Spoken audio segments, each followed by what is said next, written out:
اسرائیل فلسطین سے مسلمانوں کو نکالنا چاہتا ہے اور اس میں سازش ہے امریکہ کی بھی جو ان سے ملا ہوا ہے.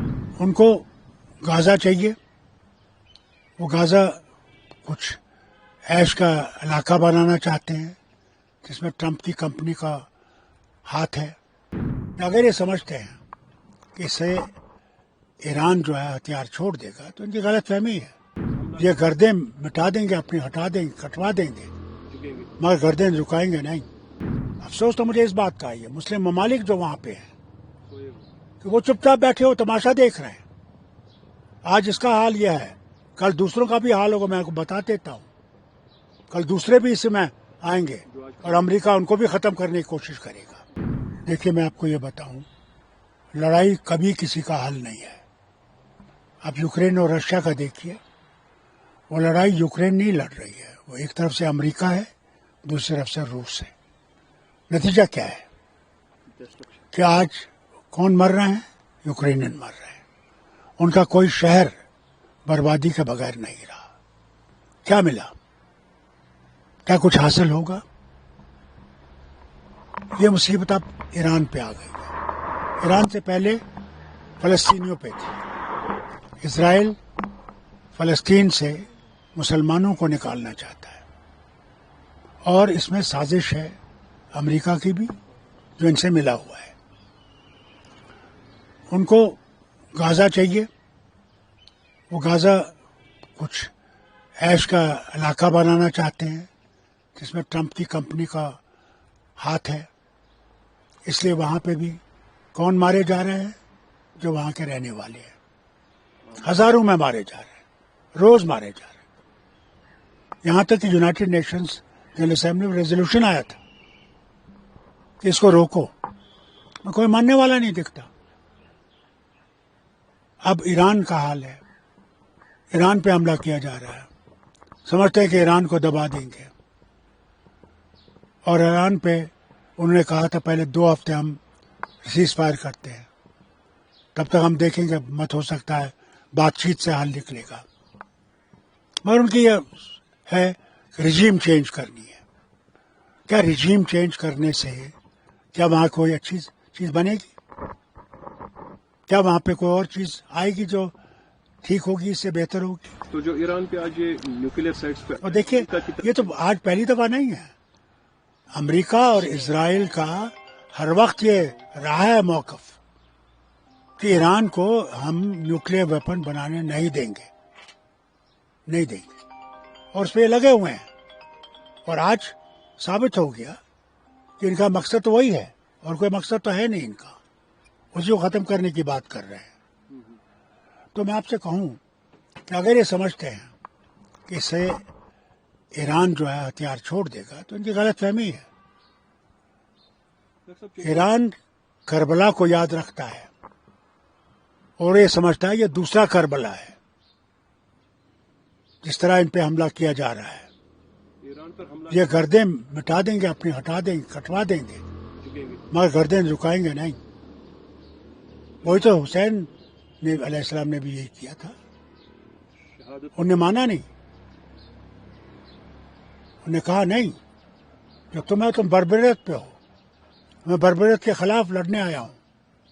لوگوں نے بہت وعدے کیے تھے ان کے ساتھ لڑیں گے، 72 رہ گئے، مگر 72 میں سے ایک بھی نہیں بچا، مگر بھاگا نہیں. ان کے سر نیزوں پہ کھڑے کر دیے گئے. اس نے اسلام کو زندہ کیا. تو ایران پر اس طرح کا حملہ کرنا کیا ایک انڈیکیشن ہے یہ ورلڈ وار کی طرف جا رہا ہے؟ انٹرنیشنل ہو سکتا ہے. افسوس تو مجھے اس بات کا ہی ہے مسلم ممالک جو وہاں پہ ہیں کہ وہ چپ چاپ بیٹھے ہو تماشا دیکھ رہے ہیں. آج اس کا حال یہ ہے، کل دوسروں کا بھی حال ہوگا. میں آپ کو بتا دیتا ہوں کل دوسرے بھی اس میں آئیں گے اور امریکہ ان کو بھی ختم کرنے کی کوشش کرے گا. جو آج خاموش ہے، جو آج خاموش ہے، مگر مجھے پورا یقین ہے ان پر بھی باری ہے کہ ان کی باری آئے گی، ضرور آئے گی. اگر آج نہیں جاگے تو پھر اللہ ان کو ہے، بس انتظار کرے، ان کا وقت آنے والا ہے. انڈیا پاکستان کو تو ٹرمپ نے انٹروین کیا، یہاں کسی کی پاسبلٹی ہے کوئی انٹروین کرے تاکہ یہ؟ دیکھیے ٹرمپ کیونکہ اس میں انٹرسٹڈ ہے، اسے جس سے ہم امید کر سکتے تھے کہ وہ اس میں انٹروین کرے گا وہی انٹرسٹ وہ خود اس میں ہے، یا اب اس کی دوسری جنگ ہے. ایک تو پہلے وہ یوکرین سے اور رشیا سے لڑ رہا ہے، اب یہ دوسری جنگ ہے. اس کا امپیکٹ. اس کا مطلب آہستہ آہستہ یہ دنیا کی تیسری جنگ کی طرف چل رہا ہے. تو ہمارے ملک پر اس کا کیا اثر پڑ سکتا ہے؟ سب سے بڑا فرق تو یہ پڑے گا، آپ کو آج کچھ بھی کہیں تیل سب سے انہی کے ہاتھ سے آتا ہے. جب وہ بند ہو جائے گا تو پھر ہماری اکانومی کو بھی سفر کرنا پڑے گا. یہ کبھی بھولیے مت، ہم کتنا چلائے آسمان سے، ہمارے پاس بہت ذخیرے ہیں. ذخیرے ہر وقت نہیں رہتے ہیں، ذخیرے ختم ہو جاتے ہیں. اس لیے ہمیں بھی اپنا کیا خدشات ہیں انڈیا پاکستان کے درمیان پھر سے اس طرح کے؟ کیا پتا، کچھ پتا نہیں کیا ہوگا، اللہ جانتا ہے، کچھ کہہ نہیں سکتے. ٹرمپ صاحب نے ابھی وہاں کے فیلڈ مارشل کو کھانے پہ بلایا تھا. انہیں جو ان کی پریڈ ہے اس میں ان کے مہمان ہیں. مجھے نہیں پتا وہ کون سی کھیل کھیل رہا ہے. ایک طرف سے ہندوستان کو بھی رکھا ہے ہاتھ میں، پاکستان کو بھی ہاتھ میں رکھا ہے. کیا پتا وہ کیا کرنا چاہتا ہے. ڈاکٹر صاحب جو پہلگام میں اٹیک ہوا تھا، آج ابھی آدھا گھنٹہ پہلے رپورٹ آئی، این آئی نے 2 لوگوں کو اریسٹ کیا ہے جو اس میں انوالو ہے، جنہوں نے اٹیک کرنے والے ملیٹنٹس کو فیلسٹیٹ کیا تھا، وہاں پہ سپیس دی تھی. اب پتہ لگے گا ان سے وہ کون تھے، کہاں سے آئے تھے. پہلگام تو جنہوں نے، اگر یہ صحیح ان نے پکڑے ہیں تو ہمارے لیے تو بہت اچھی بات ہے کہ آہستہ آہستہ ہم اس جگہ پہنچ جائیں گے جنہوں نے پہلگام. جن نے پہلگام کا یہ اٹیک کیا ہے، اور ہماری ساری معاشرت کو ختم کرنے کی کوشش کی گئی. ڈاکٹر صاحب ہم سے بات یہ بات ہے کیونکہ 8-9 مہینوں پہلے آپ نے کوکرناگ بھی کہا تھا، انٹرنیشنل ایشوز اپنی جگہ، جنگ اپنی جگہ، ہمارے اپنے بھی کچھ ضرور ہے. سب سے بڑی چیز ہمارا اسٹیٹ ہوڈ ہے. اسٹیٹ ہوڈ کیوں نہیں بحال کرتے؟ ہم سے بار بار کہتے رہے ہیں، آپ نے وعدہ کیا ہے، ہم سے ہی نہیں سارے وطن سے وعدہ کیا ہے کہ ہمارا اسٹیٹ ہوڈ ریٹرن کریں گے. آج تک یہ 2 اسٹیٹ کے الیکشن نہیں کروا سکے، نگروٹا اور بڑگام. 4 سیٹیں ہیں راجیہ سبھا کی، وہ کیوں روکی ہیں؟ کیا یہ ڈیموکریسی ہے؟ کیا یہ آئین کے تحت ہے کہ روک دیا جائے؟ ہمیں بھی حق ہے وہاں بولنے کا، وہاں اپنے معاملے اٹھانے کا.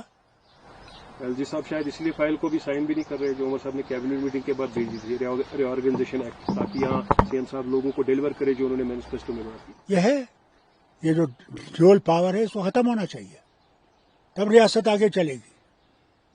یا تو ان کا مقصد ہے کہ ایسے چلے اور ہمیں غلام رکھیں. ہم غلام نہیں ہیں، ہم ہندوستان کے باشندے ہیں. ہم میں اور دوسروں میں فرق نہیں ہونا چاہیے. اسرائیل فلسطین سے مسلمانوں کو نکالنا چاہتا ہے، اور اس میں سازش ہے امریکہ کی بھی جو ان سے ملا ہوا ہے. ان کو غازہ چاہیے. وہ غازہ کچھ عیش کا علاقہ بنانا چاہتے ہیں جس میں ٹرمپ کی کمپنی کا ہاتھ ہے.